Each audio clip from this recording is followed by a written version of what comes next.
Okay po, magandang araw po sa ating lahat.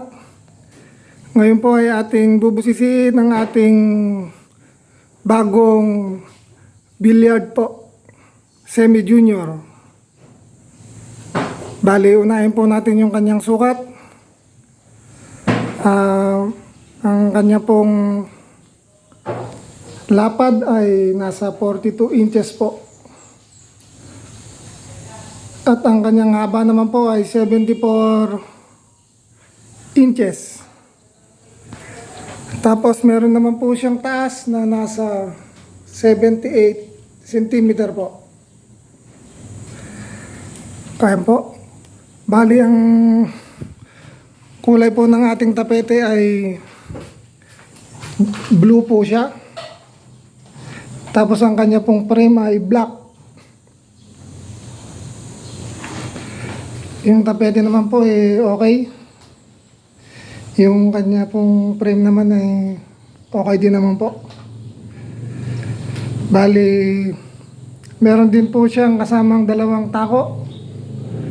Ito po. Bali, threaded po siya. Ayan po. Ibig sabihin po diroskas. Nahati po siya sa dalawa. Testingin po natin. Ito po.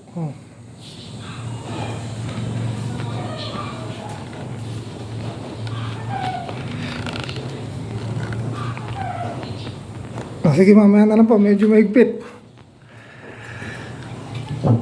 Meron din po siya kasamang ito po, triangle,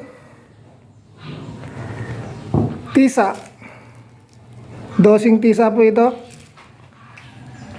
Bale, meron din po siyang kasamang ito po, Q-rack, lagayan po ng tako. Yan.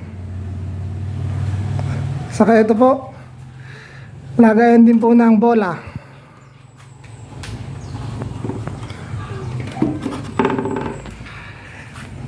Bali, dito po sa kanyang frame, meron din pong lagayan ng bola. Ito po.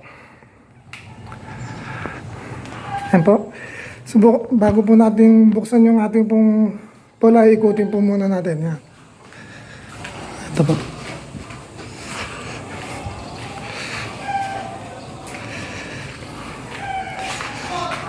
Ayan po. Bali, ito na po yung ating bola.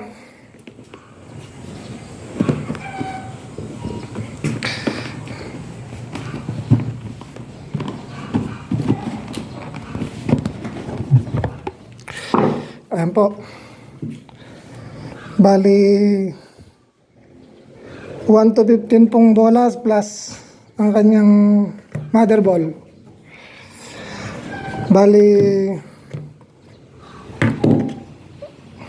palagay ko po ito ay mga, ang diameter po nito ay mga 2 inches po.